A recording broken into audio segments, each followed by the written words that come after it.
You know those times when you think about maybe an athlete that has a certain move, whether it's like George Gervin in the finger roll or a musical artist in the certain way they do a riff and they sing like Adele. You know, there's those superstars and they just have a move and a way about them that defines them and who they are and just leaves a mark on the industry. Well, we're going to talk about that today, part 2 in memory of Sue Johnson. Welcome to the Leading Edge in Emotionally Focused Therapy with your hosts, Dr. James Hawkins and Dr. Ryan Reyna. EFT is a dynamic model that humbles even the most seasoned therapists. Together, we want to come alongside you as you continually push the leading edge of your understanding and application of this wonderful model developed by Dr. Sue Johnson. Hey, welcome back. It's good to be back with you. As always, we want to say thank you for your work and how hard you're working to help people and bring about a little bit of light in what is often dark places. And we wanted to take another episode here and just reflect, not necessarily a very specific takeaway, but on Sue's passing. She's such a big part of our world and the EFT world, and we just want to make a space to continue to have a discussion. I always think when we do these episodes, what will this look like in 4 years? But that's not something I can control. So what I can say is, we're about just a little over a week from when Sue passed away. And I've been moved by how people are moved.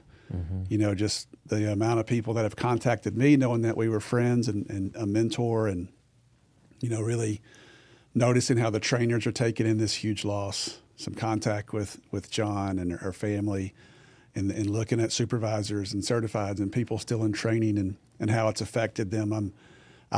It's been interesting to me how one of the things that people have talked about is really wanting other people to know how much she meant to them, and even that they had a special connection with her.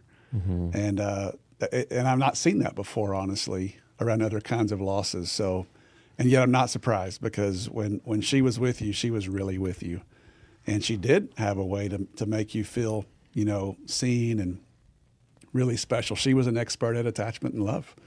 And so it's interesting to look at, if you go back to attachment, it was referred to as a theory of love and a theory of loss. And that's where we're going through right now. So we want to make a space to talk about Sue again today. Yeah, thank you, Ryan. I appreciate that. What a great, summary of that. For me, I think, Sue would definitely want the mission to continue on. George we call him the guest contributor. We can't get him back on here. No, but he said something today that was really good when we all met as a team. And he was saying that, Sue would want the mission to go on, and to push the model forward. And Sue was an innovator. If you didn't know that, Sue was always open to hearing ideas. She could tell you no, but she loved to hear innovation and creativity. Today maybe won't be so innovative, but I want to make sure. I don't want to forget, I forgot who did it. They did a video when Sue won, I think the Order of Canada. I think that was what it was. Yeah. And they did a big national award. That's right. And particularly the song that they played was in honor of her and showing her pictures was I Was Here. And I think that's fitting now, even in her passing.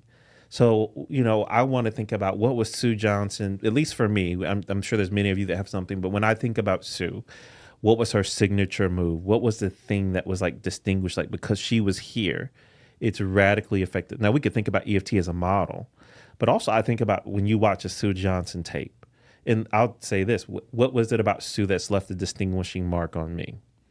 And so that was her ability to really slow the process down in the midst of reactivity too, by the way. In the midst of reactivity, she could slow it down and go for the felt fear and pain in the reactivity. She was on episode 29 here on this podcast, and Ryan and I asked her a question. When things are getting really chaotic in session and there's reactivity in the room, what's your go-to, Sue? What's your go-to move or focus? And she talked us through really 3 points. 1, ground yourself. Sue Johnson's first answer was a self of the therapist question. Yeah. Ground yourself. Take a deep breath. That's right.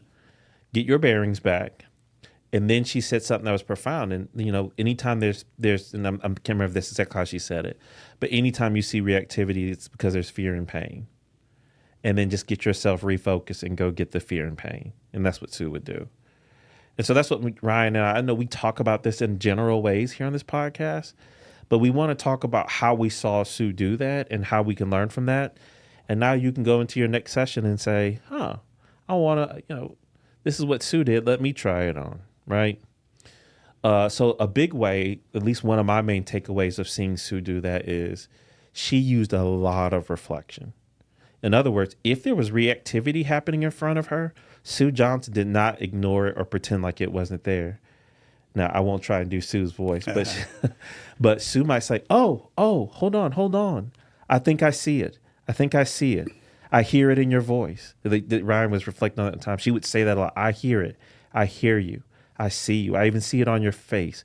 I see it right now in the way she would reflect the reactivity so explicitly and so clearly and in a very matching type tone with her voice. And then when Sue would see you drop, then she would drop. And I wonder what that's like. What's it like right now in this place? And she did a good job also with that reflection of tying it to the relationship. We usually call that attachifying. So even right now, as you hear your partner say this, or you think about that moment with your partner, I see this panic come up for you. This panic is hitting you. I hear that panic. And she would do that reflection and tying it back to attachment. And she would do that. And this is one I got the privilege of being on a phone call with Sue on a Zoom meeting. And part of what she was doing so well there, I don't know if y'all knew, Sue got the nickname, the amygdala whisperer. Did you hear that title? Right? I did not. Yeah, she was on a podcast, and I forgot who it was now. He's like, Sue, you are like the amygdala whisperer. Mm. And so one day she was on this phone call, and she said, we've got to be willing to do those types of reflections 5 times, James. If therapists aren't willing to be repetitive and reflect it 5 times, they might as well pack their bags and go home. Mm. Wow. I know, she said that pretty hard. And I'm like, what's going on there, Sue? She says, because if you think that you say it once or twice, their amygdala did not let your message come through. It's very true. Like you're trying to send the signal. They need you to run past it. You're catching their signal 5 times before their amygdala says, they heard us. The distress has been seen and someone's responding. So it takes 5 times of you being repetitive, of seeing the signal, honoring the signal, validating the signal before the amygdala will let it get through. I've not heard it said exactly that way. That's beautiful. Yeah. Nice to have a nugget. Sue's still training us. Uh-huh. That's pretty good. 5 times. That's, I think about situations I'm in with my hardest cases. I'm like, that would be helpful. I've heard you say that number. You say 3 to 5 times. Yeah, 3 to 5 times. Yeah, that's good. That's good. The amygdala whisperer. That's pretty good.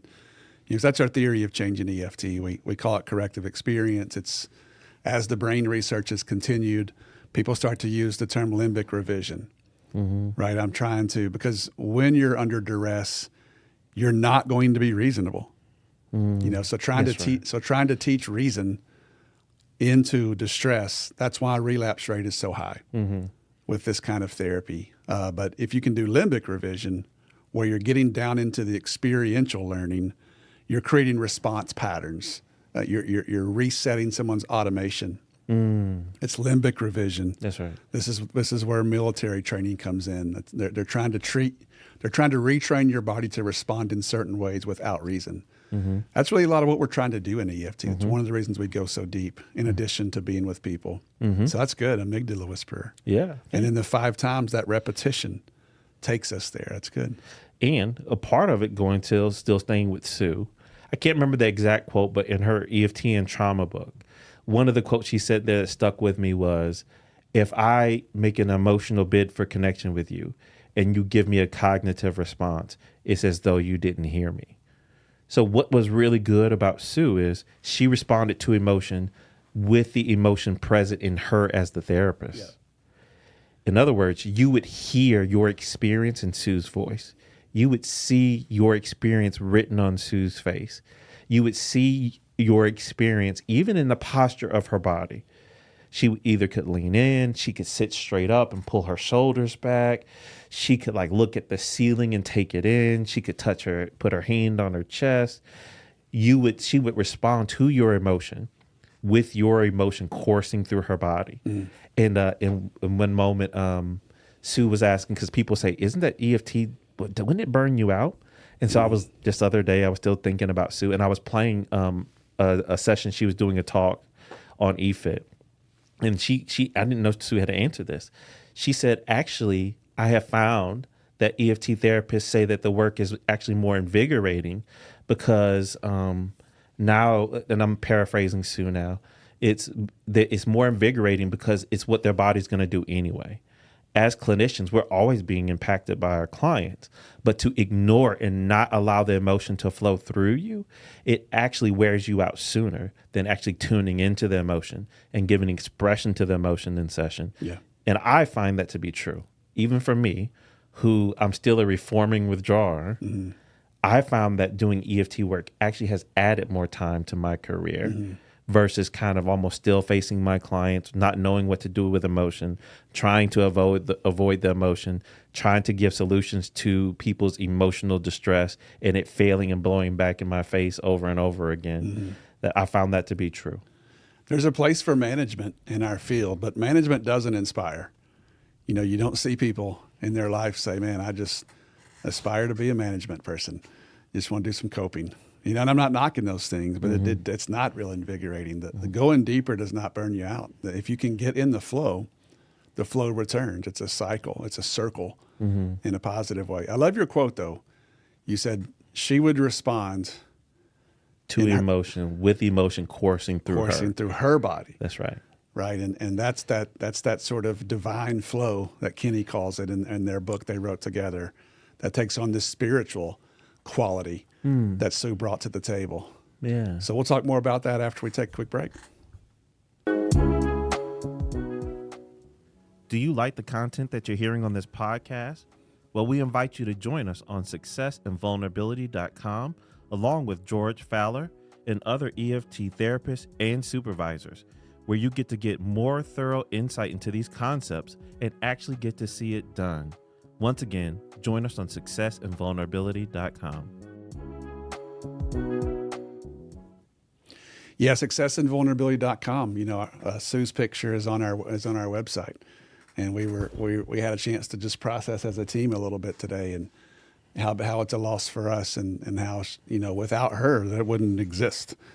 You know, so I think about sort of three things you see Sue doing a lot. One is managing all that reactivity, right, and then learning to trust the emotion.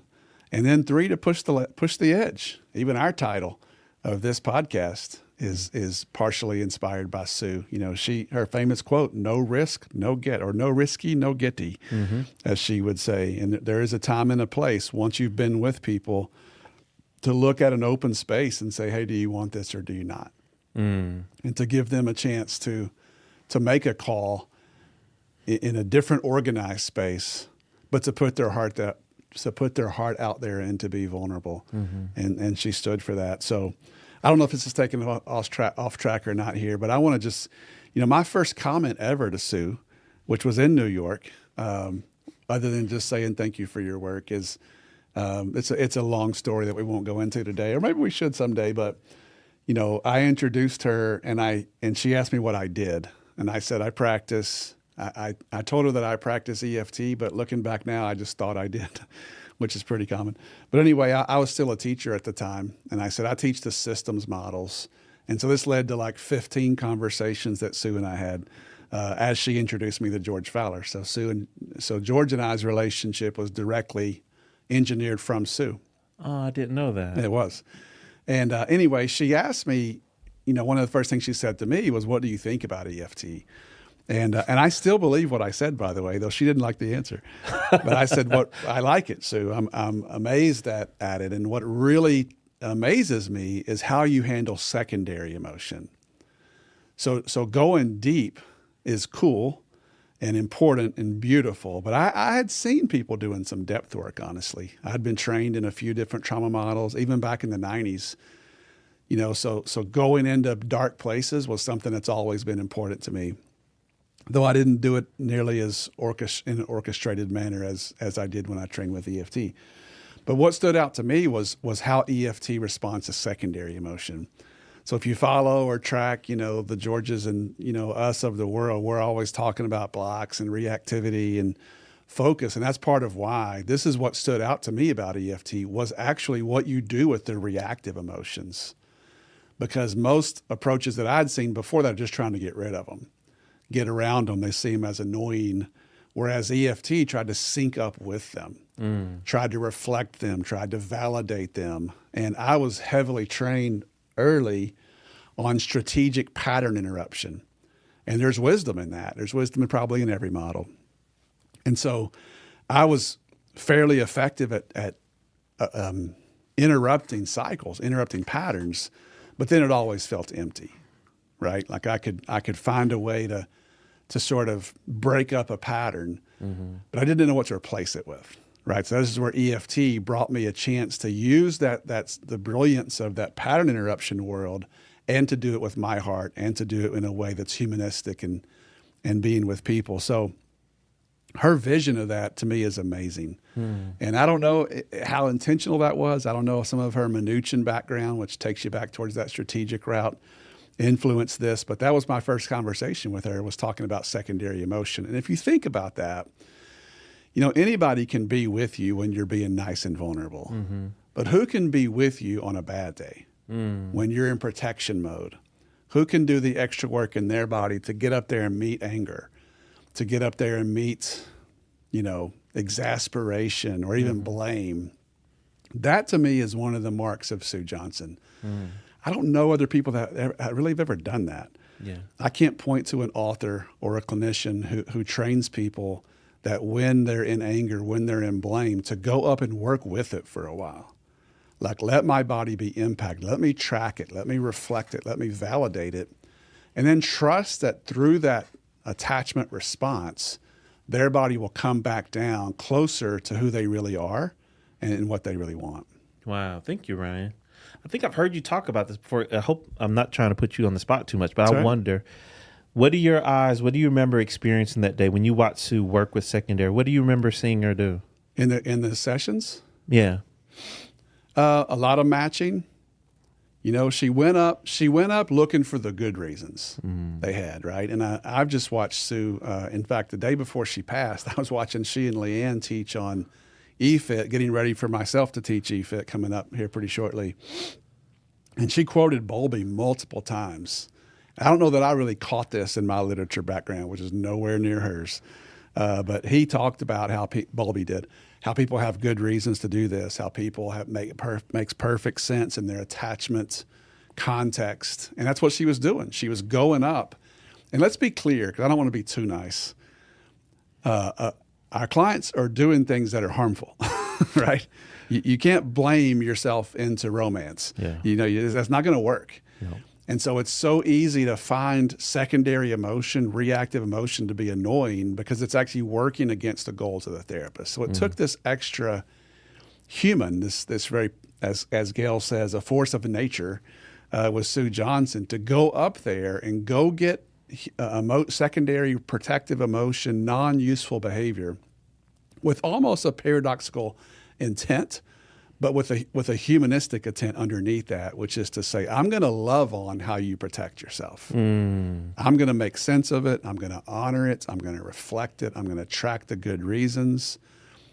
Trusting the process then, again, that you'll come back down and you'll let me see maybe what's underneath that. Wow, I like that, Ryan. Thank you for letting me see that. So going up, and that's that Sue curious. I'm just curious, and go explore that. Yeah. And then on the other side, what is so good about Sue is when she shifted it, though, she had the ability to regulate and slow down with it. Because what would she say? Reactivity happens fast. Vulnerability happens slow. And you could feel her just slow down with that.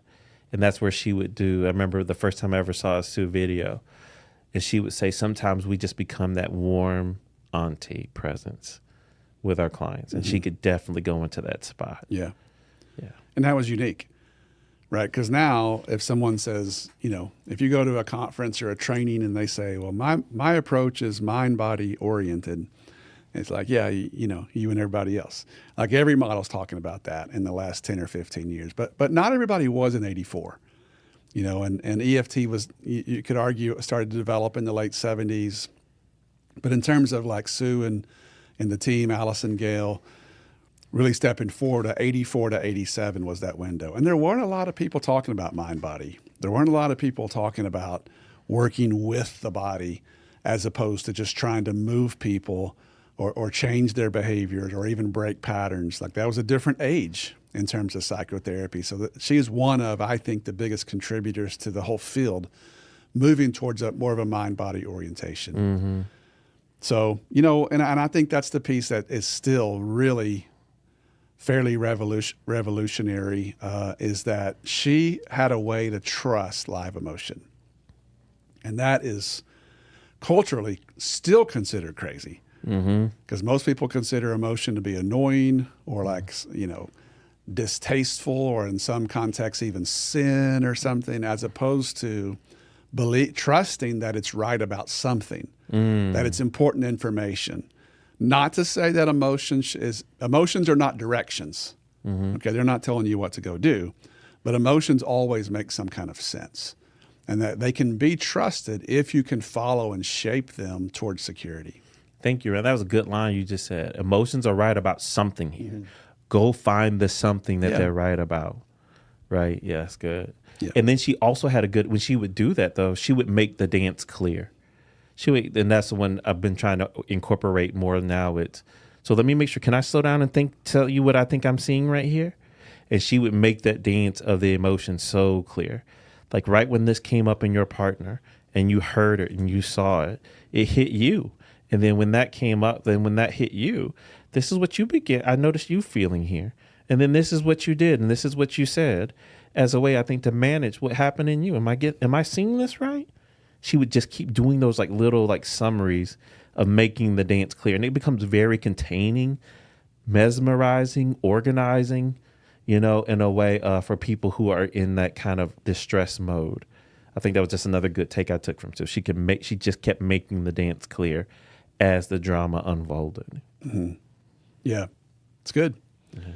I think about the two things that the way she thought about human behavior, right? That there was on one side, fearful isolation, and on the other side, loving connection. And how no matter what the symptoms were, no matter what the cycle was, that's really what we're talking about over and over.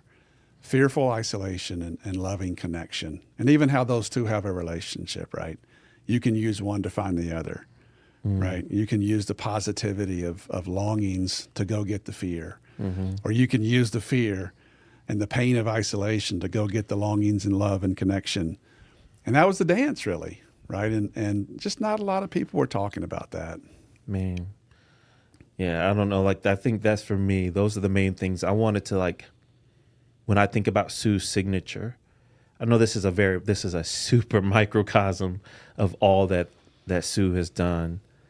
But her ability, like you just said, to work with live, reactive emotion. And just to kind of, in the honor of Sue, a good tango move 5 here is she had the ability to be repetitive and reflecting and matching it and realize she's not just talking to a person she's not trying to make a cognitive response. I have to get a message through to their amygdala to let them know that I see them and that I hear them and that I'm with them and I get the good reasons for what's happening here. And then she had this ability to, another one we didn't say, Sue she was not afraid of being embarrassed to keep asking her clients to go back. I think so many new therapists, they're worried about, but if I keep doing it, aren't they going to think I'm lost? I was working with Lisa Palmer Olsen. She was using a Sue Johnson session. And they said they went back and in the tape, Sue counted, I think it was 22 times Sue Johnson said, can we go back? Can we go back? Can I slow down so we can go back? 22 times. That's trust. That's right. That's trust. That's not saying maybe this will work. That's her body saying, I know this pathway. And if I can stay here in a rhythmic way, I know that it's going to take him to a different place. There you go, Ryan. Yeah. That's a great way to say it. Yeah. That was I think now you just made Sue Johnson's signature move even clear. To go back, stay focused in a very rhythmic way. She was not going to let you. It's almost like I'm watching basketball season right now, And one of the players I like is Kyrie Irving. Sorry if you don't like sports. But Kyrie Irving can dribble and handle the basketball, but he is a rhythm way he can do it. And you can feel it, like the way he rocks and he dribbles. You can tell, like, oh, he's lulling the defender down, and it's coming, it's coming, it's coming. You could watch a Sue Johnson session. It's like, uh-oh.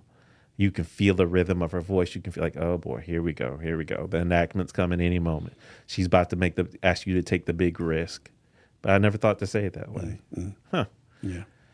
Yeah, so I don't know. This was just, once again, I think for me, just another way to honor her. And maybe I am doing some grief work in me. Like, what is it I want to hold on to? I mean, there's many things from her. But also I want to make sure that you all get to hold on to Sue. For some of you that never got the privilege of meeting her or seeing her work directly, I want to encourage you to go to the ICEEFT website and please, I mean, how many times it's an honor to watch a pioneer do their work.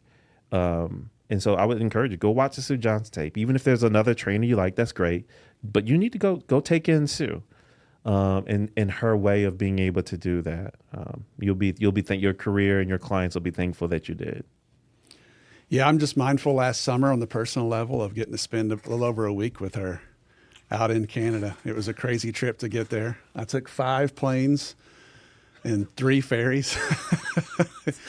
And I don't know if you know me or not, but I don't fit very well on not only any plane, but especially a seaplane, which I took 2 to get out to the island she was on. But I would have loved to see that. Now I'm just picturing. Yeah. So anyway, but yeah, I lived in a beautiful place. And I remember walking up, she gives me a big hug, of course. And she asked us all the same question. She asked, what are you doing here? You know, which was funny that she said that, because we were the board and we were supposed to be there, but there's always this existential layer to what she's saying. It's almost like you've complimented me, or it's a way of saying welcome. So that was pretty cool. And just like Sue, though, you know, we hit it hard for several days on direction of ICEEFT and hard, contentious decisions. And Gail was doing a beautiful job of bringing us back to because we knew that her health was in a jeopardy position. But we had hard business decisions and beautiful moments. And so she was such a beautiful person, and she passed away in a beautiful place. I'm so happy to hear that she was surrounded by her family and the people that she loved most. So I'm even though this is a sadness for sure for me, I'm really honored that she was able to leave this world really embraced, literally and figuratively, in loving connection. So thank you, Dr. Sue Johnson. Thank you for listening. We hope this experience helps you push the leading edge in your work to help people connect with themselves and with each other. Please subscribe to our podcast and leave us a 5-star review. You can contact us at pushtheleadingedge@gmail.com, and you can follow us on our Facebook page at Push the Leading Edge. You can follow Ryan on Facebook at Ryan Reyna Professional Training, and on his website, ryanreynatraining.com. You can follow James on Facebook and Instagram at DocHawkLPC. You can also check out his website, DocHawkLPC.com.